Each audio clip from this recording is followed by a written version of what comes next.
Selamat siang, Waalaikumsalam warahmatullahi wabarakatuh. selamat siang dan salam sejahtera untuk kita semua, Bapak Ibu. Jumpa kembali meskipun secara Zoom, seperti biasanya.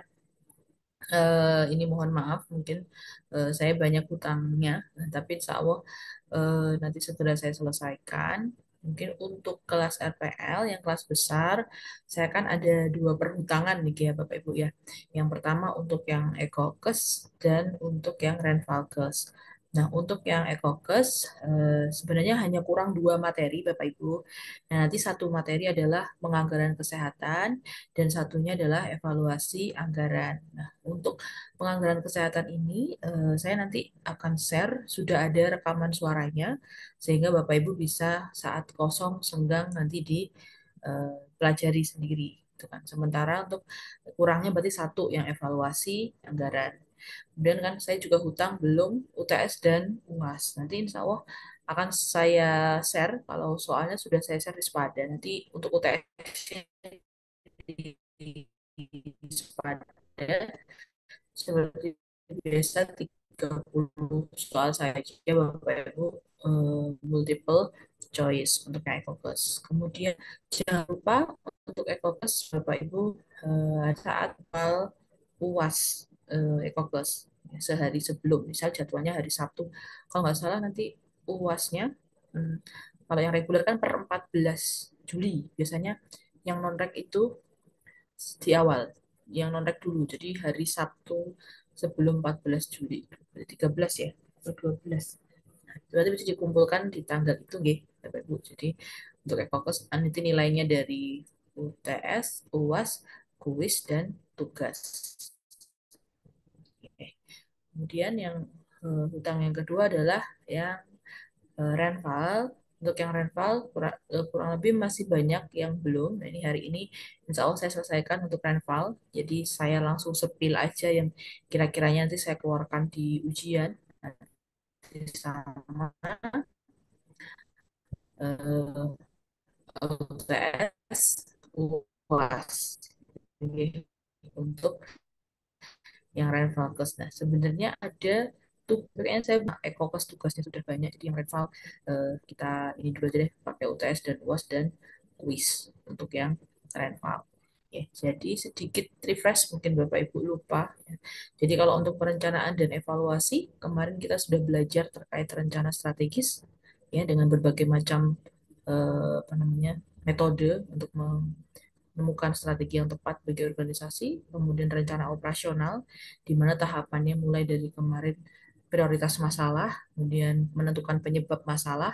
Nah, PR-nya yang Grand Focus yang belum saya jelaskan kepada Bapak Ibu adalah alternatif solusi, implementasi, plan of action, dan evaluasi. Jadi kurang tiga. Nah, semoga siang hari ini bisa kita selesaikan sehingga Bapak Ibu juga sudah tidak ada kuliah lagi, tinggal belajar nanti untuk UAS. Nah, untuk UASnya saya mengikuti jadwal dari fakultas, nggih. Nanti Bapak Ibu mohon diluangkan waktunya kalau jadwal sudah keluar. Jadi bisa mengikuti sesuai jadwal.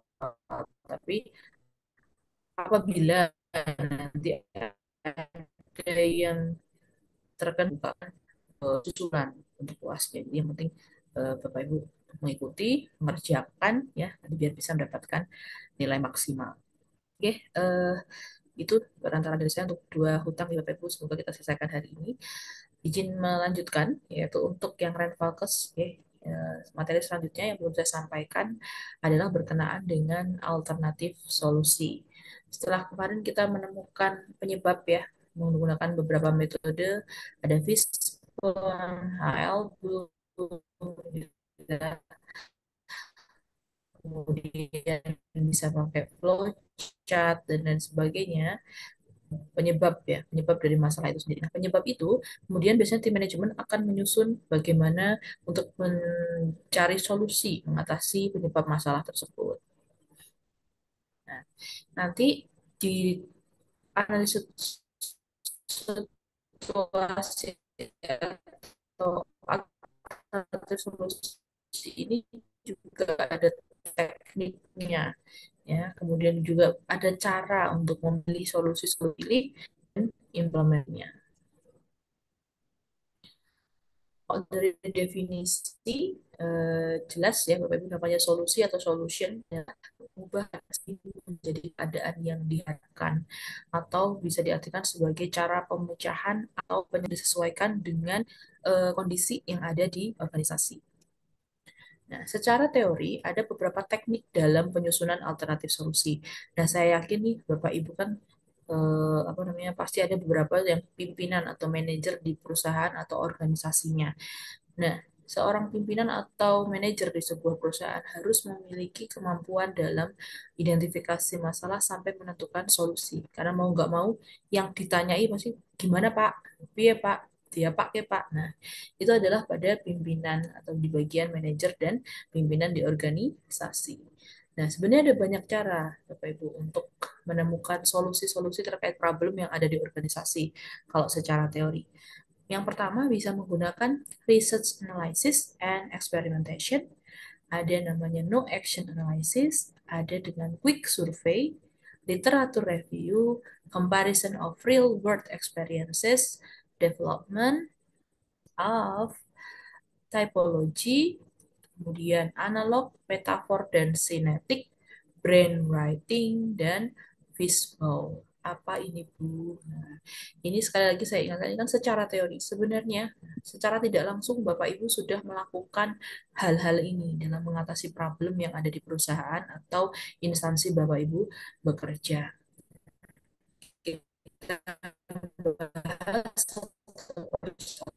ini juga mirip-mirip nanti tahapannya seperti kalau Bapak Ibu nanti skripsian ya. Ini sudah dibagi mau udah RPL nggak terpecah ya nanti semangat Bapak Ibu. Nah, yang pertama adalah research analysis dan experimentation. Ingat tadi kan kita ini adalah teknik mencari solusi Bapak Ibu. Misal ya di sebuah instansi ada problem ya. Bapak Ibu membuka sebuah unit baru, misal katakanlah poli gigi di rumah sakit ya. Kemudian kan karena ini polinya baru, mungkin belum banyak masyarakat yang tahu, makanya masih sepi pasiennya. Nah, Bapak Ibu mencari solusinya gimana nih biar poli kita ini rame. Padahal udah siap, dokter udah siap, sarananya, sarpas sudah siap, dan lain sebagainya sudah siap. Nah, ini cara mencari solusinya. Ya, kalau mungkin secara kita berpikir mandiri atau berdasarkan ini kan sudah tahu ya, oh berarti kita tingkatkan pemasarannya. Taunya di tingkatan pemasarannya dari cara apa, dari mana tahunya.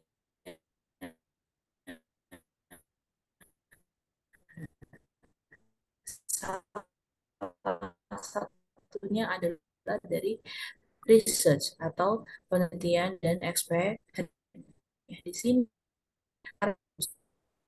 yaitu penelitian berbasis survei, analisis komparatif, dan evaluasi.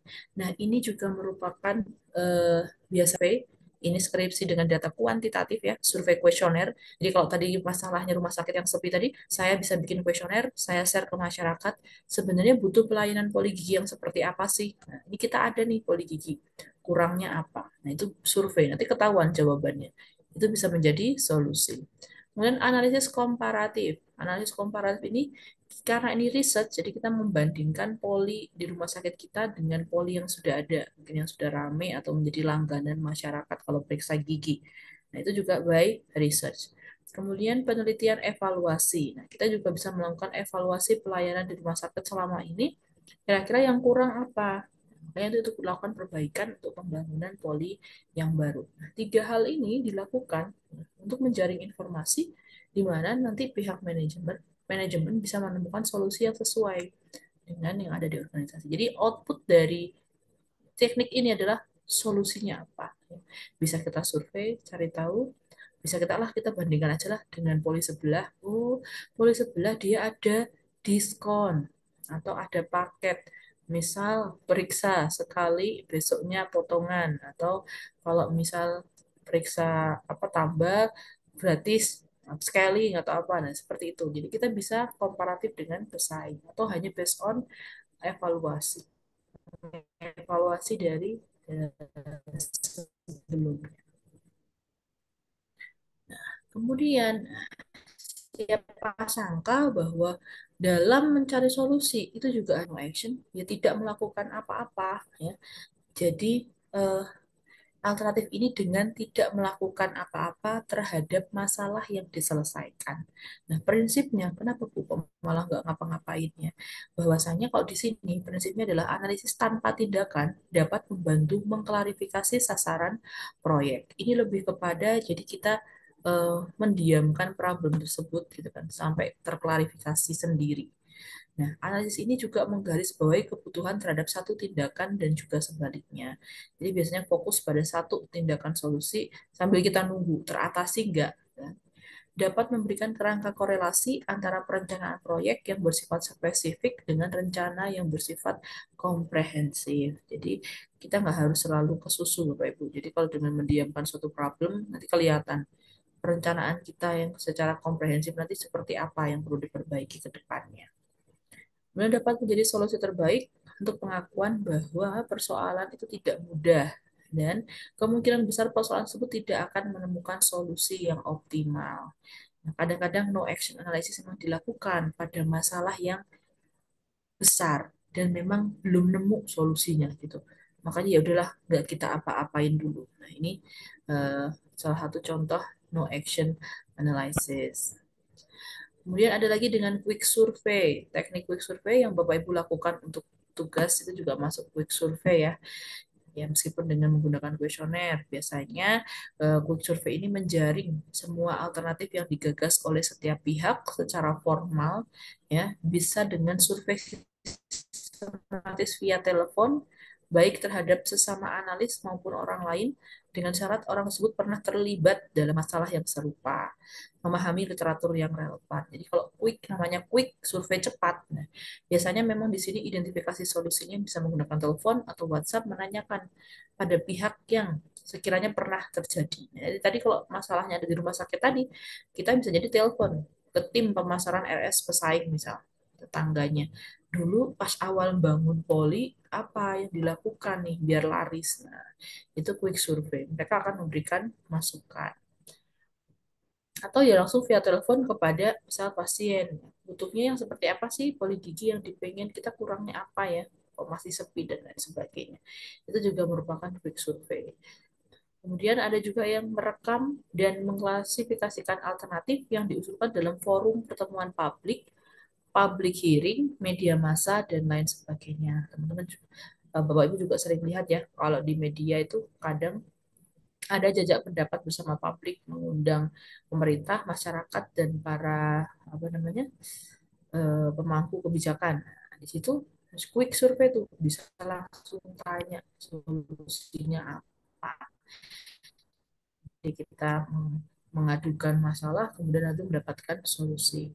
Bisa dengan public hearing, sekarang juga sering ya ada jajak pendapat itu pimpinan dengan masyarakat ya dan juga lain sebagainya.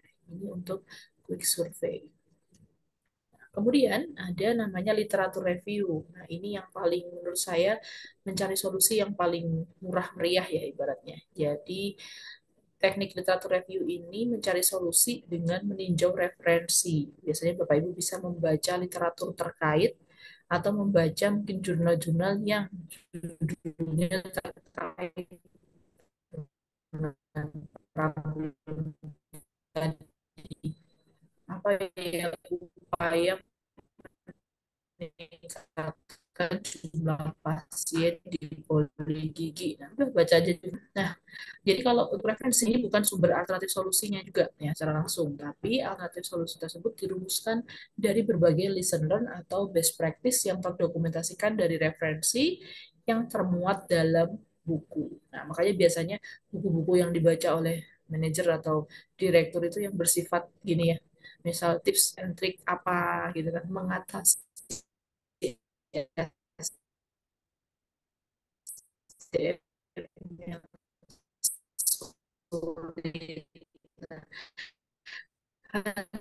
Hal itu bisa diketahui dari literatur. Di sini membandingkan pengalaman secara internasional. Putus-putus, sebentar. Coba saya matikan videonya ya. Mungkin sinyalnya. Oke. Sudah jelas suara saya, Bapak Ibu? Cek, Bu. apakah masih Jelas, putus-putus? Bu. Oke, Lumayan, Bu. oke. Timbul Atau, tenggelam, Bu. oh timbul tenggelam. Sebentar. Di sini sinyalnya agak sulit. Sebentar ya Bapak Ibu. Tak ganti wifi-nya dulu.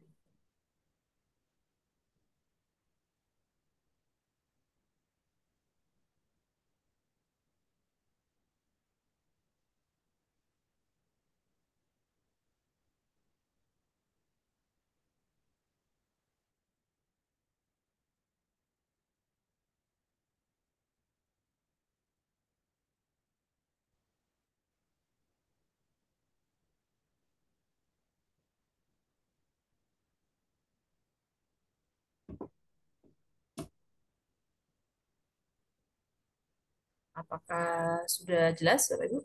Masih putus-putus? Sudah bagus, Bu. Oke, saya lanjutkan ya. Oke, tadi dari comparison of real world experiences.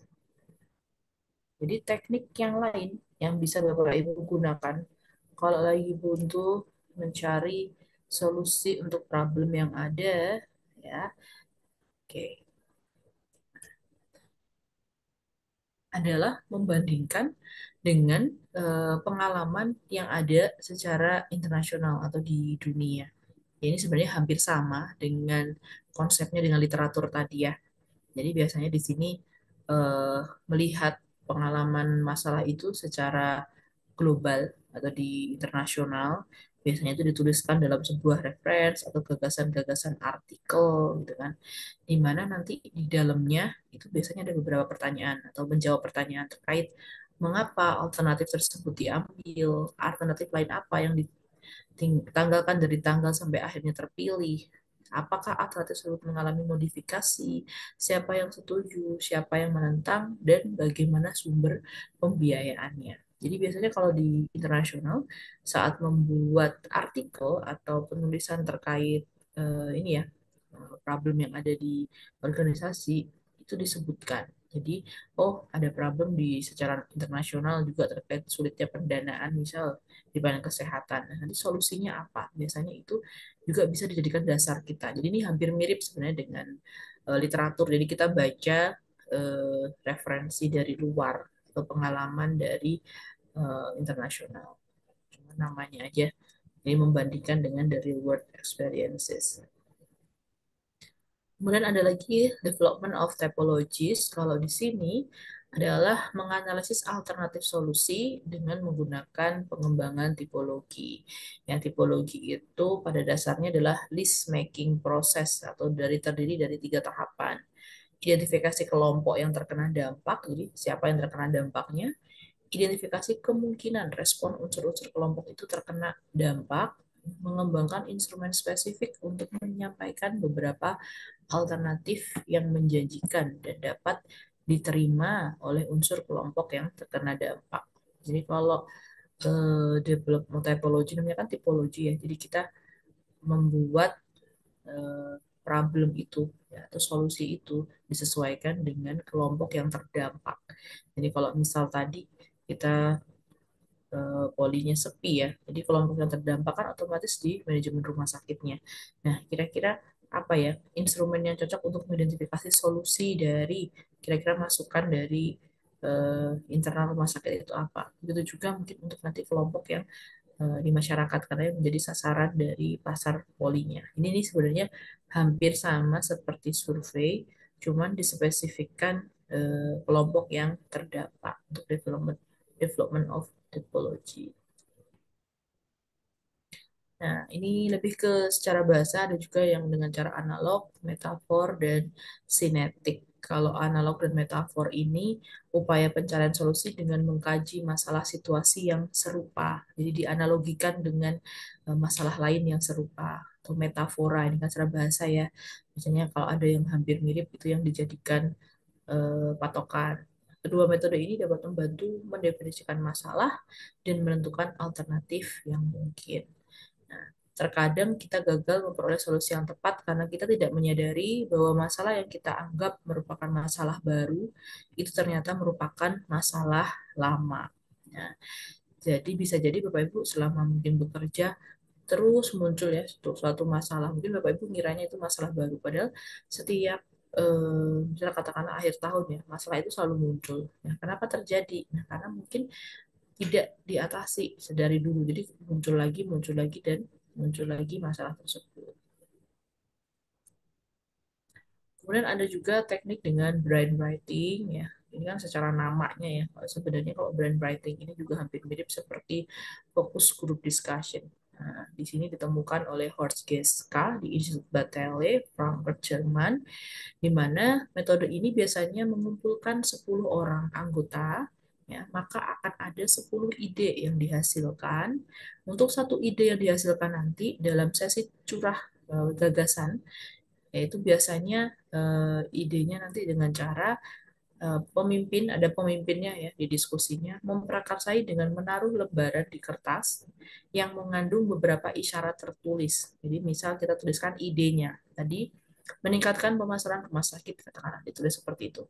Nah, para peserta diminta untuk mengambil selembar dan membacanya. Terus ditambahkan ide di bawahnya. Jadi satu ide dari pimpinan tadi, di bawahnya ditambahi dari ide-ide peserta tadi, dari 10 orang tadi. Nah, apabila para anggota kehabisan ide atau menginginkan rangsangan ide orang lain, maka mereka dapat menukarkan daftar yang ada pada mereka dengan satu di tengah meja tersebut. Nah, jadi boleh gantian si kertasnya tadi. Nah, setelah meninjau daftar baru, ide ditambahkan dan prosedur itu dilanjutkan hingga ide habis. Jadi ini sebenarnya adalah teknik secara manajerial ya. Bapak Ibu bisa untuk menemukan solusi itu mengumpulkan misal para manajer-manajer di rumah sakit diajak ikut berpikir. Nih poli kita sepi, apa yang kita lakukan? Metodenya adalah dengan menggunakan kertas tadi, dituliskan. Ada satu pencetus ide, kemudian nanti SDM yang lain menambahkan ide-ide yang berkaitan sampai idenya habis. Nah, itu namanya brainwriting. Jadi kenapa brainwriting? Karena dituliskan dalam berbentuk tulisan. Ada juga yang hampir mirip yaitu namanya fishbowl.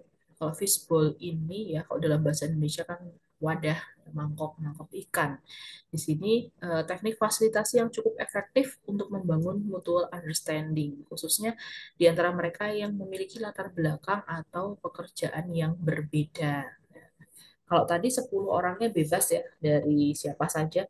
Kalau di fishbowl biasanya dibikin dua kelompok, Bapak Ibu. Nah, nanti dengan catatan fasilitator cukup peka. Jadi ada fasilitatornya dalam proses ini.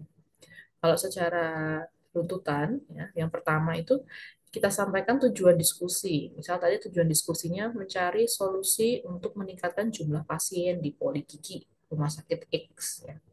Nah, yang kedua, undang kelompok pertama. Jadi ada dua kelompok. Yang kelompok pertama adalah kelompok manajer, para manajer. Jadi para manajer itu nanti diposisikan untuk duduk ya, membentuk lingkaran. Nah, sementara kelompok yang lain, ya, kelompok yang kedua adalah kelompok supervisor dan staff itu duduk di lingkaran luarnya. Jadi ada dua lingkaran. Lingkaran satu manajer, di luarnya staff atau supervisor.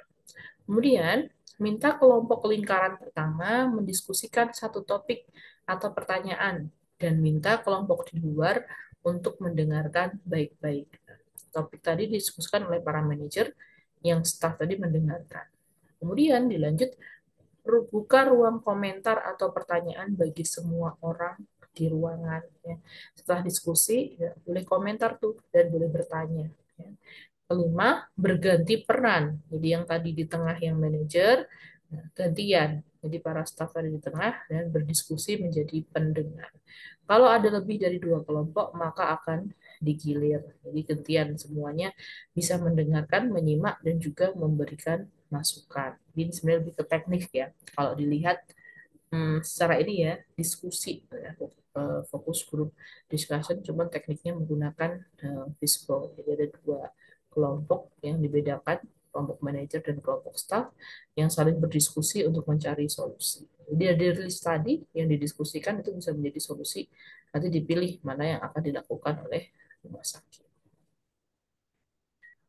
Nah, kalau tadi cara mencari solusinya, nah, kalau sudah ketemu Bu list solusinya, terus kita bagaimana memilih solusi yang terbaik? Nah, itu juga secara teori ada tekniknya, tapi tidak akan saya jelaskan lagi. Sebenarnya hampir sama tekniknya dengan dulu yang sudah saya jelaskan dalam prioritas masalah. Bapak Ibu pun bisa menggunakan teknik scoring, Delphi teknik, Delbeck teknik, NGD gitu kan. Nah, sama. Jadi apa namanya sama dengan yang kemarin waktu materi prioritas masalah. Jadi tidak saya jelaskan lagi ya. Brainstorming boleh, FGD boleh. Tapi yang paling sering kan kalau di instansi biasanya berbentuk rapat direksi ya. Jadi kumpulkan para manajer, kemudian ada problem apa, sudah ditentukan solusinya, kemudian dimintai pendapat ya biasanya Bapak Ibu.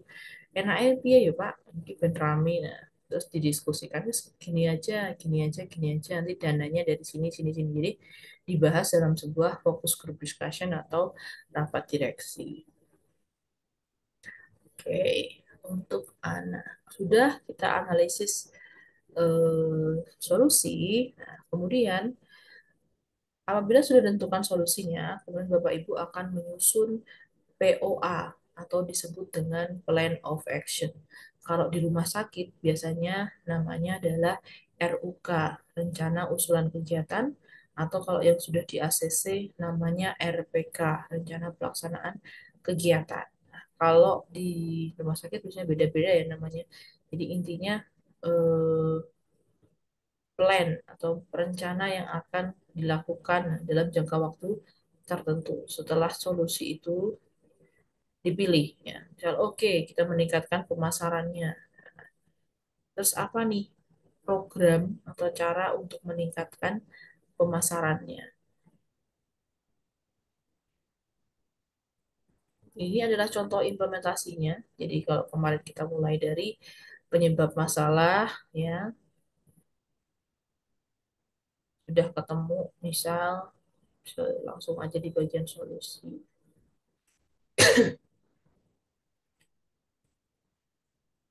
Ini contohnya. Jadi misal ada ini ya, implementasi penentuan solusi terpilih sebagai pemecahan masalah penyusunan Plan of Action di RSAB. Nah, di RSAB ini ada masalah yaitu keluhan pelayanan yang kurang memuaskan dari pasien. Ya, ini sudah menjadi prioritas masalah ya.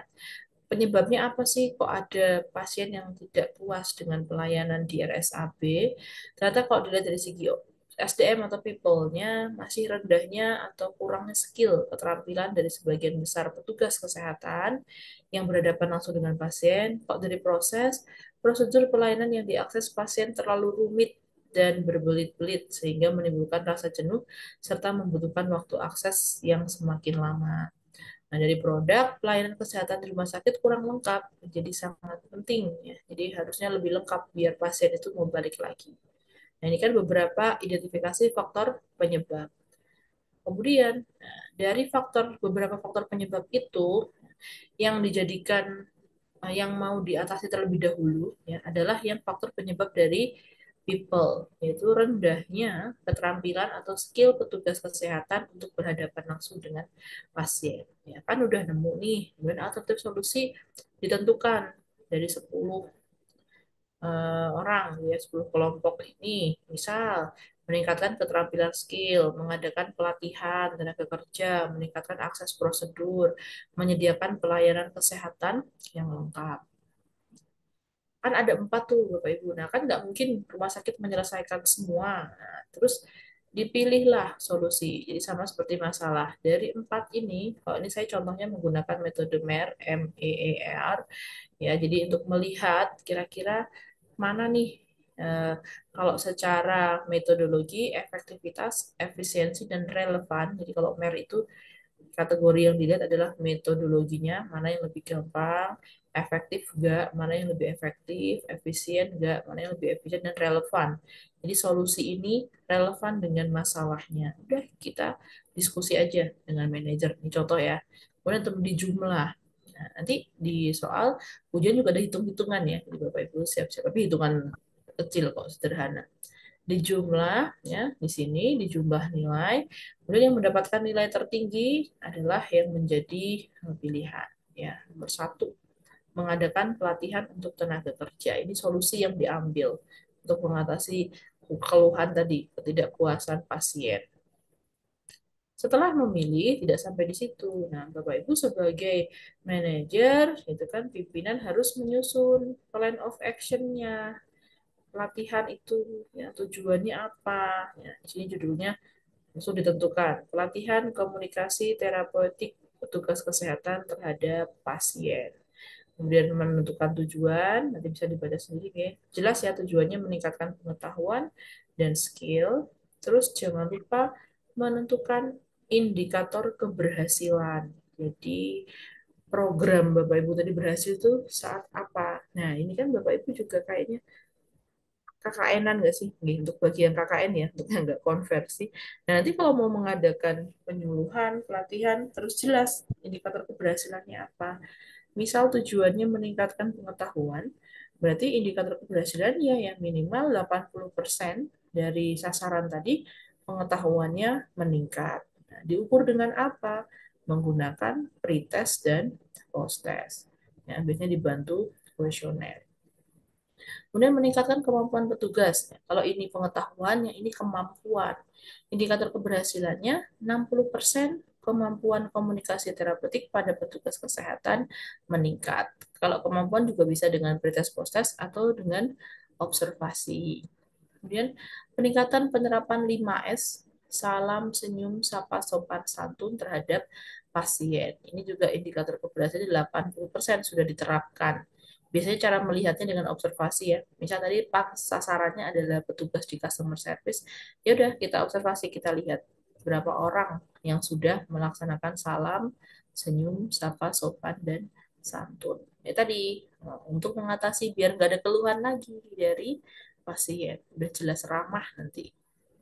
Ya, jadi ada 3 kegiatan gitu Bapak Ibu. Nah, mungkin Bapak Ibu kalau jadi PJ kegiatan akan menyusun ini. Siapa saja? Jadi kalau plan of action itu tenaga yang terlibat siapa saja, dananya berapa yang dibutuhkan, sarananya apa saja. Nah, ini adalah beberapa hal yang harus ada dalam plan of action. Ya. Jadwalnya, ya, ini bisa dibaca sendiri setiap kapan. Kemudian dibikin bagan lengkap, mulai dari kegiatan, sasarannya berapa, targetnya, ya, lokasi di mana, jadwalnya kapan, mau dilaksanakan kapan, pelaksana atau PJ-nya, ini bisa nama ya, by name, terus biaya, sumber besar biayanya berapa, sumbernya berapa. Ini karena saya contoh, harusnya ini lebih lengkap ya. Jadi misal narasumber, konsumsi, harus di breakdown satu persatu. Kemudian indikator keberhasilannya dituliskan. Nanti setelah kegiatan berlangsung diberi keterangan berhasil nggak, berapa persen yang meningkat pengetahuannya. Nah, ini adalah contoh tabel plan of action berdasarkan solusi yang terpilih dan prioritas masalah yang dipilih. Sudah. Nah, untuk ini sudah untuk yang implementasi. Kemudian kurang satu lagi. Sudah nih Bapak Ibu kita melakukan perencanaan, sudah kita aplikasikan. Yang terakhir, yang tidak kalah penting tahapan dalam manajemen adalah proses evaluasi. Ya, jadi kegiatan yang sudah kita lakukan sebenarnya sudah berjalan lancar nggak sih? Ada hambatan nggak sih? Apa yang bisa diperbaiki? Nah, itu dilakukan tahapan evaluasi. Slide saya sudah terlihat yang evaluasi.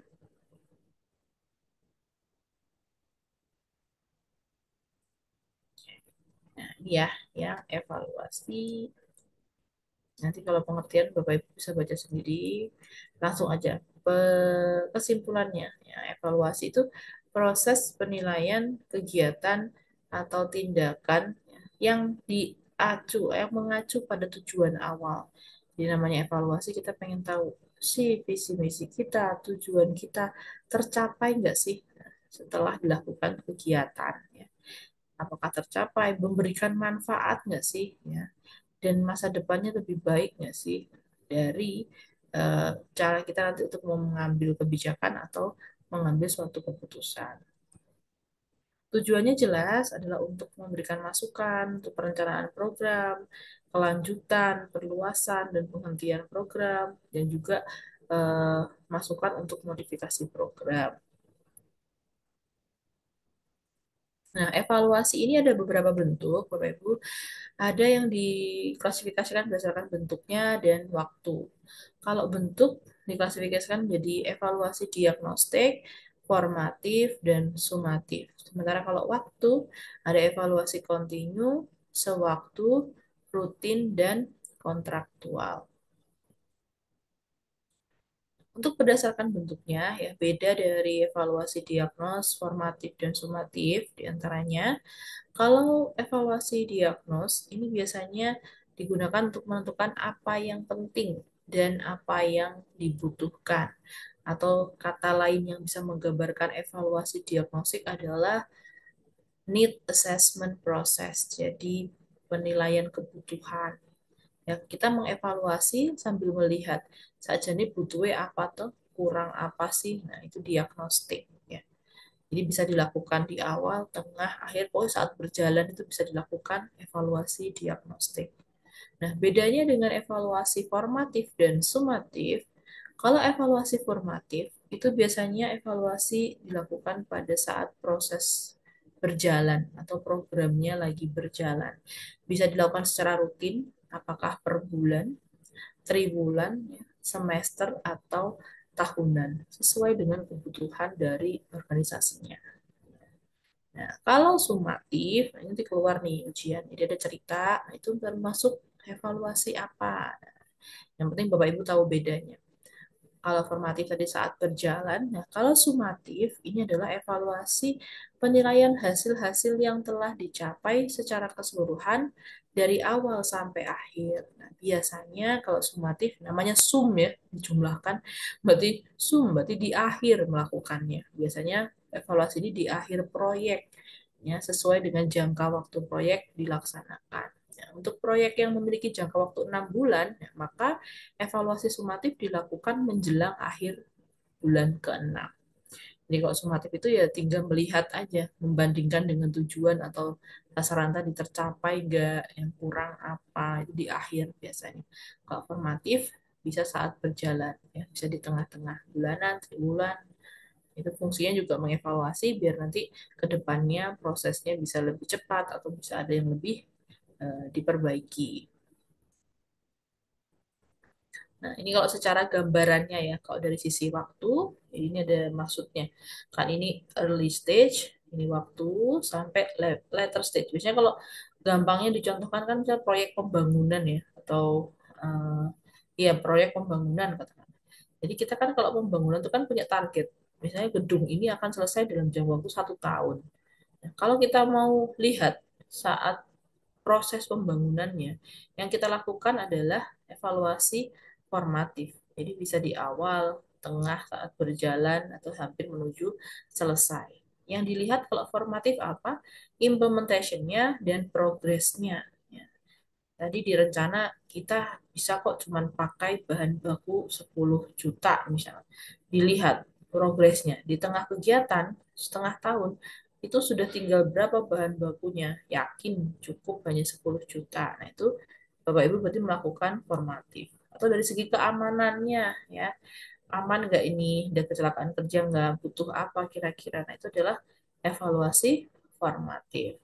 Nah, sementara sumatif ya dilakukan di akhir kan, di later stage, dilakukan di akhir, mepet-mepet selesai proyek. Ya kalau tadi targetnya adalah 1 tahun, harapannya berarti di akhir ya sudah jadi tuh bangunannya. Nah, karena kita melakukan evaluasinya di akhir. Itu bedanya secara waktu dari bentuk-bentuk evaluasi ini.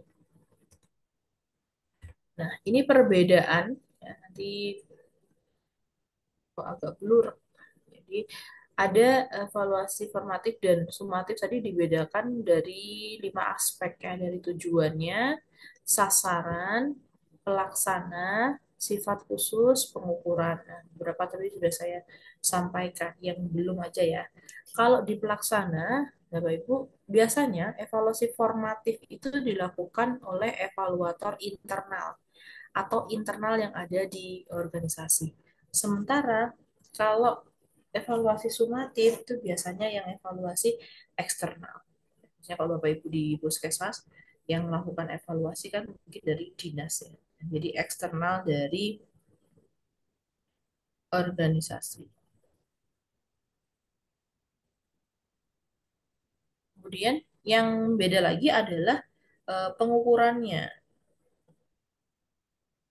Jadi kalau formatif itu biasanya bisa secara informal, bisa menggunakan kuantitatif dan kualitatif. Tapi kalau sumatif, metode pengumpulan dan analisisnya valid dan reliable. Biasanya bersifat kuantitatif karena di akhir ya, bandingin dengan targetnya tadi. Ini tadi kalau dari bentuknya,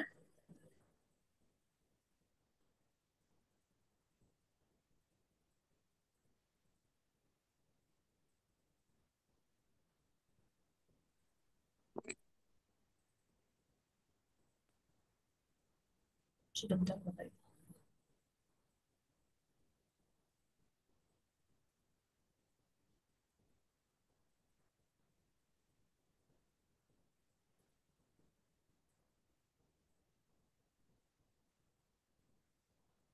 Ya, ada evaluasi kalau dari waktu ya, bersifat kontinu, sewaktu, rutin, dan kontraktual. Nah, kalau ini Bapak Ibu juga pasti sering melakukan ya.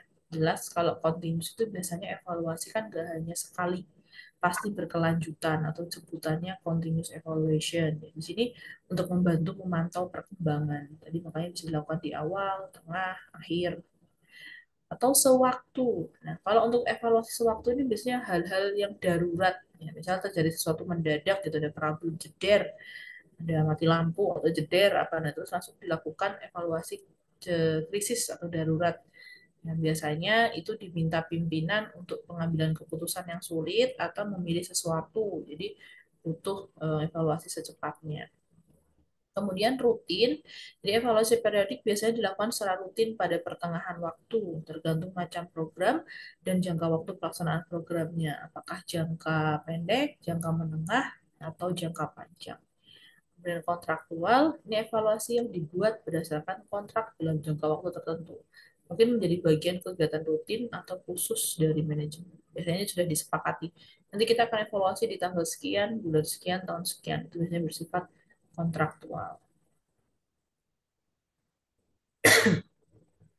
Perencanaan evaluasi. Ya, kenapa Bu? Evaluasi juga ada perencanaan. Iya, karena evaluasi yang baik itu ya harus direncanakan. Kapan kita mau melaksanakan evaluasi, metodenya seperti apa, siapa yang mau dievaluasi, dan itu harus ada langkah-langkahnya. Jelas ya, dimulai dari tujuan, masalahnya apa, jenis data yang dikumpulkan, apakah nanti data kuantitatif, kualitatif. Ini hampir sama seperti kamu skripsian. Jadi Bapak Ibu di awal harus sudah tahu aku mau penelitian apa, tujuannya apa, jenis data yang aku ambil mau seperti apa. Karena itu akan menentukan tahap-tahap Bapak Ibu dalam menyelesaikan skripsi. Kemudian alatnya apa, gitu kan. Anggaran juga penting dan juga jadwal kegiatan. Kemudian prinsip evaluasi yang jelas harus bersifat kontinu, objektif, dan komprehensif. Jadi kalau kontinu tadi dilakukan berulang kali, objektif, hasil evaluasi harus sesuai dengan kenyataan dan harus apa adanya, sesuai dengan kenyataan yang ada di lapangan. Jadi penilaiannya dikatakan objektif bila hasil penilaiannya ada satu interpretasi. Kalau komprehensif, itu evaluasi harus mencakup seluruh aspek. Ya. Jadi tidak hanya satu dua, tapi secara penilaian secara menyeluruh. Nah, metodenya sama seperti skripsi, ada metode kuantitatif dan metode kualitatif. Nah, nanti Bapak Ibu monggo sukanya penelitian yang mana. Jadi ini biasanya dari kesukaan atau kemampuan. Kalau Bu, saya suka kuanti lah Bu, analisisnya gampang, tinggal masuk SPSS, jadi berhubungan atau tidak, berpengaruh apa tidak, dan sebagainya. Nah, di sini pendekatannya biasanya dengan menggunakan uji, ada metode sampling, pengolahan data yang dibantu dengan uji statistika, itu kuantitatif. Alat bantunya bisa kuesioner, observasi. Sementara kalau kualitatif, ya, ini adalah biasanya berbentuk evaluasi program, ya, ada berbentuk gambaran. Caranya bisa menggunakan fokus group interview, wawancara, ya, ada informan-informan yang dijadikan sumber informan, kemudian key informan, informan kunci yang paling tahu di lapangan tuh siapa sih? Nah, itu yang diwawancarai. Menggunakan log, ya, log itu ya seperti jurnal, diary atau kegiatan harian, itu juga kualitatif dan bisa berbentuk esai. Jadi diceritakan dalam bentuk esai. Ini metodenya. Nah, ada beberapa keuntungan dan kekurangan. Kalau yang kuantitatif, keuntungannya memang lebih mudah dijalankan ya, bisa mencakup sampel yang besar gitu karena eh, udah ada kuesionernya, tinggal bagi aja. Dan lebih mudah untuk meringkas karena banyak alat bantu untuk analisis datanya. Lebih luas diterima sebagai bentuk dengan efektivitas program atau tentang efektivitas program. Karena kalau kuanti kan ada angkanya, jadi biasanya lebih dipercaya dengan daripada eval kuali. Tapi ada kekurangannya. Biasanya data mungkin tidak kaya atau sedetail metode kuali. Ya, karena kan hanya berfokus pada kuesionernya, jadi nggak ada tambahan informasi. Ya, itu kekurangannya. Survei atau kuesionernya sulit untuk beberapa peserta. Kadang tidak paham, maksudnya pemahamannya berbeda antara satu dengan yang lain. Jadi jawabannya belum tentu valid. Mungkin tidak memberikan semua informasi yang dibutuhkan. Nah, karena hanya based on survei, pertanyaannya sudah dibikin, ya sudah, mereka yang menjawab yang ditanya. Padahal mungkin ada hal-hal lain yang bisa diperdalam. Data dalam jumlah besar mungkin memerlukan pendekatan analisis yang lebih canggih. Nah, kalau datanya banyak, mungkin tidak hanya cukup dengan satu uji, misalnya pakai dua uji, tiga uji, dan disesuaikan dengan data yang diperoleh. Nah, kebalikannya dengan kualitatif, ya. Kalau kualitatif itu keuntungannya dia informasinya lebih lengkap, Bapak Ibu. Karena kan kalau kuali kan lebih mendalam ya. Jadi kita wawancara, kemudian kita eh, tulis hasilnya misalnya dalam bentuk transkrip. Jadi informasinya itu tidak hanya secara kuanti ya, atau angka, ada juga informasi jawaban. Misalnya kita bikin transkrip jawabannya apa sih, dan bisa kita perdalam gitu. Dan dia tidak puas, kenapa Bu? Kok bisa Bu? Siapa yang ini? Nah, gitu dia bisa lebih dalam. Kemudian bisa memberikan wawasan mengapa, why, dan how. Gitu kan. Ada klarifikasi data kuanti. Jadi yang data kuanti tadi mungkin hanya secara angka, kita bisa tambahkan wawancara biar lebih lengkap informasinya dan lebih mudah dipahami, bisa dijelaskan secara detail sesuai dengan program yang dia diamati. Nah, tapi kekurangannya, metode kualitatif itu biasanya memakan waktu lebih lama saat ambil data. Ya, kalau di kuesioner mungkin lebih cepat mengujinya, ambil datanya, gitu kan, ujinya lebih cepat. Kalau ini pengambilan datanya lebih lama karena wawancara satu persatu. Data bisa lebih subjektif dan sulit untuk diringkas. Di dalam kualitatif juga ada metode coding ya. Jadi Bapak Ibu akan coding jawaban dari informan. Umumnya dipandang kurang dapat diandalkan karena metode kualitatif lebih subjektif dibanding metode kuantitatif. Ya, karena tidak melakukan uji ya. Jadi informasinya kadang lebih subjektif, jadi kurang objektif kalau penelitian kualitatif. Karena tidak ada ukuran sampel kan, misalnya kita informan yang dipercaya berapa, ya itulah informan. Oke, evaluasi sudah selesai. Nah, ada yang ditanyakan, Bapak Ibu? Sebelum lanjut, satu lagi terakhir. Ini gampang lah, Bapak Ibu. Saya soal nggak sulit-sulit tulis dari PPT itu seperti kuis-kuis biasanya. Yang penting Bapak Ibu baca aja lah. Jadi kalau sudah direkam kan ini, nah itu didengarkan lagi, diulangi lagi nanti soalnya ya dari apa yang sudah saya sampaikan, tidak kemana-mana. Nah, ini langsung saya sepil. Nah, yang saya keluarkan nanti adalah ada dua soal hitungan, Bapak Ibu, yaitu mengevaluasi. Nah, ini masih evaluasi, powerpoint ada dua G. Nanti bisa dibaca sendiri. Sebenarnya sama kok, sudah saya jelaskan di PPT sebelumnya. Perbedaan formatif, sumatif, ada perhitungannya sedikit lebih gampang.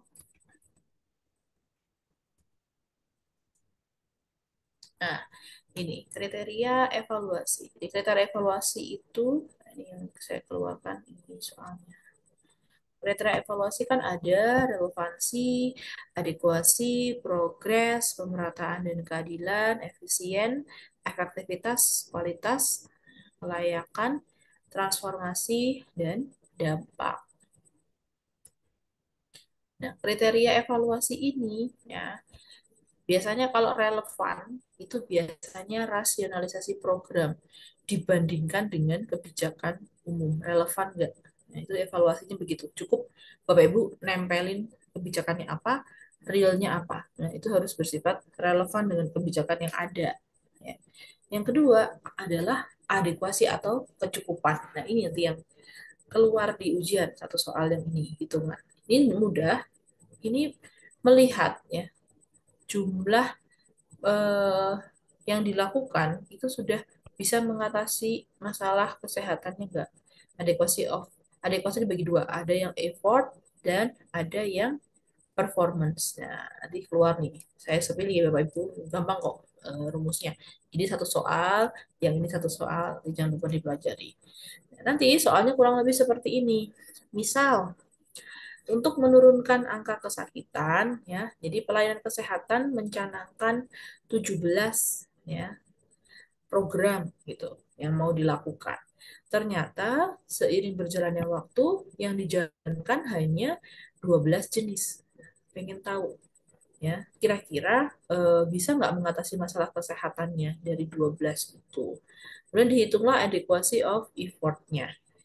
Yang di atas adalah jumlah kegiatan yang real dilakukan, ya. Jadi 12. Kemudian dibagi yang direncanakan 17 dikali 100%. Nah, hasilnya adalah 70,59.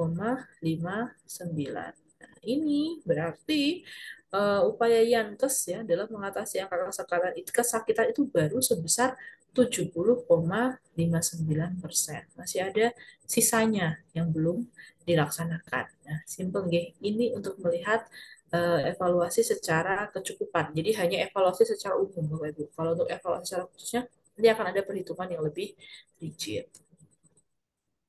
Kemudian yang kedua adalah adequacy of performance. Di sini besar masalah yang dapat diatasi melalui pencapaian hasil suatu kegiatan. Rumusnya adalah pencapaian hasil dibagi sasaran atau coverage dikali 100%.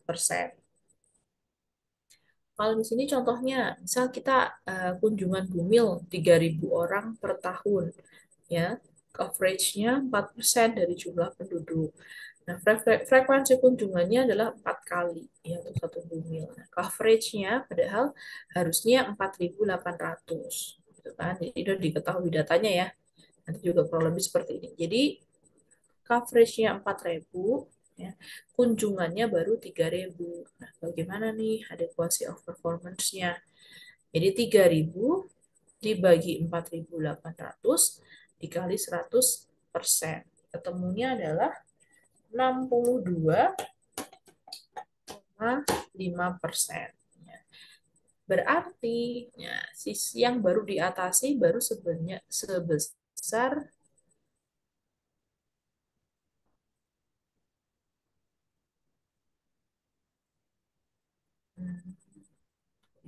sebentar.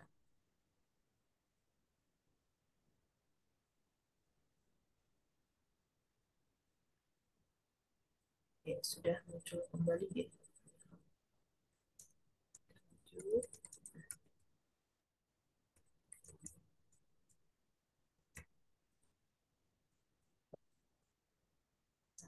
Jadi ini adequacy of performance sama ya.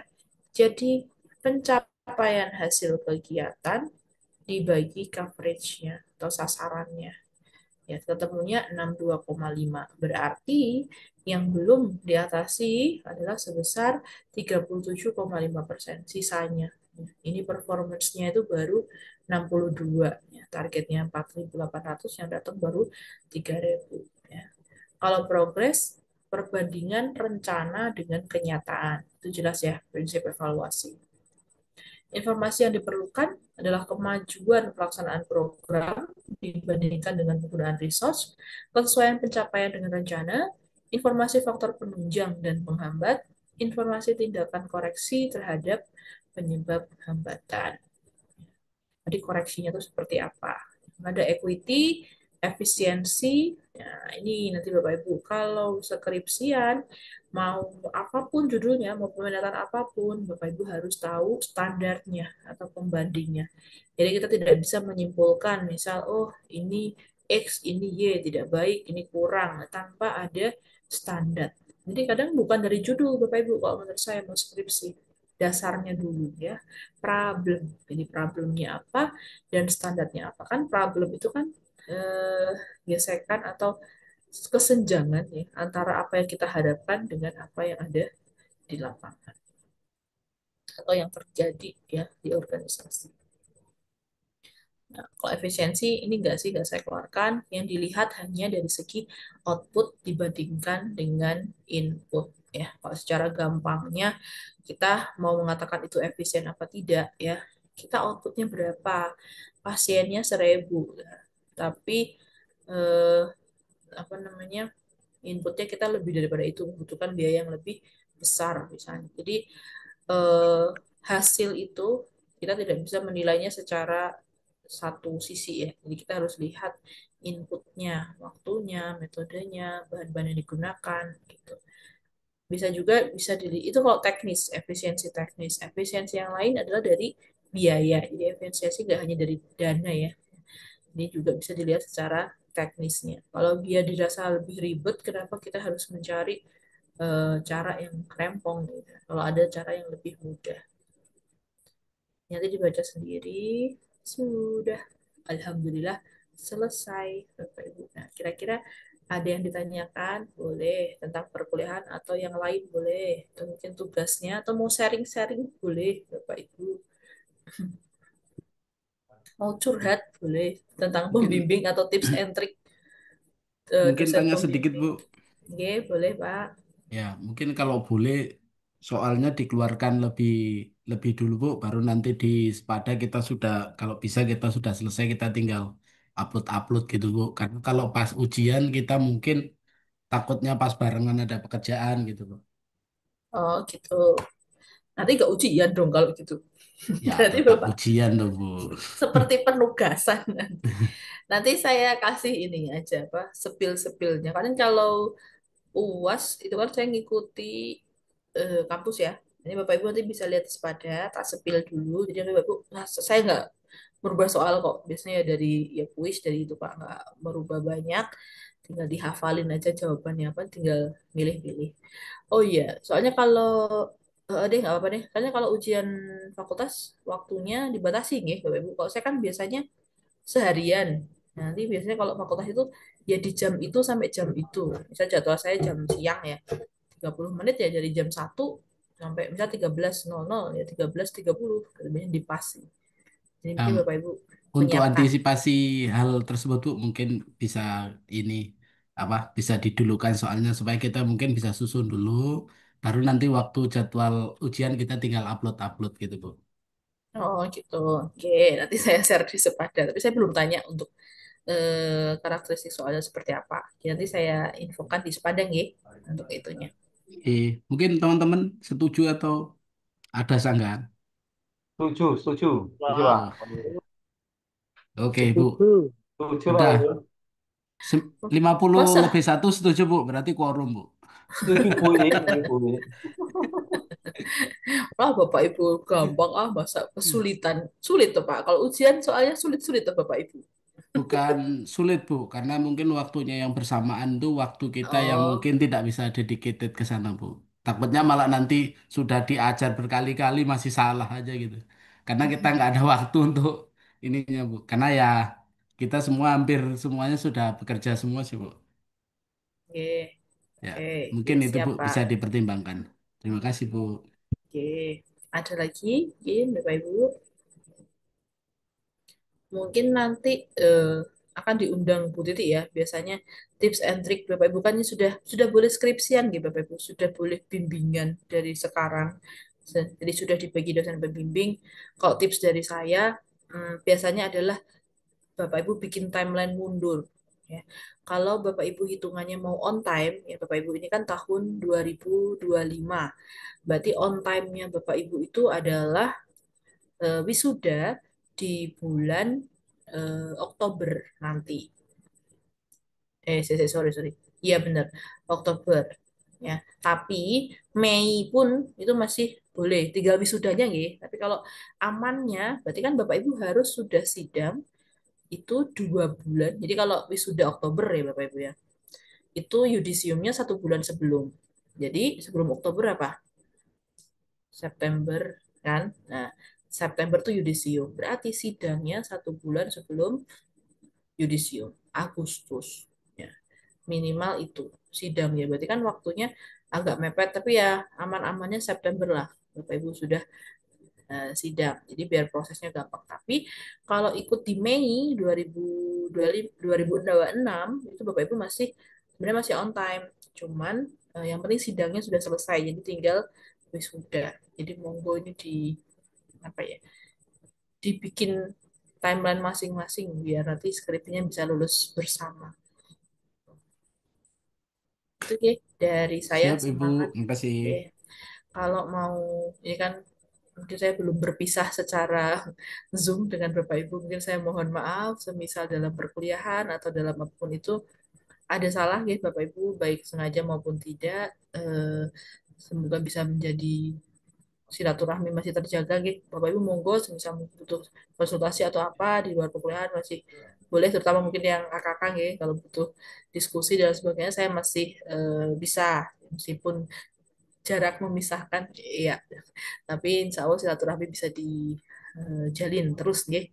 Sukses buat Bapak Ibu. Pokoknya saya mengingatkannya itu nggih karena sudah RPL kemarin sudah bayar lebih per SKS ya. Saya harap Bapak Ibu bisa lulus tepat waktu nggih, nggak nambah semester maksudnya. Oke, itu dari saya Bapak Ibu semangat. Nanti ditunggu nggih kabarnya untuk UTS dan UAS nanti saya kabari kalau sebelum saya upload. Dari saya itu saya Terima kasih tutup. Bu. Assalamualaikum warahmatullahi wabarakatuh. Waalaikumsalam warahmatullahi Waalaikumsalam wabarakatuh, Bu. warahmatullahi Mantap, wabarakatuh. Bu. Sehat-sehat Bu. Yeay.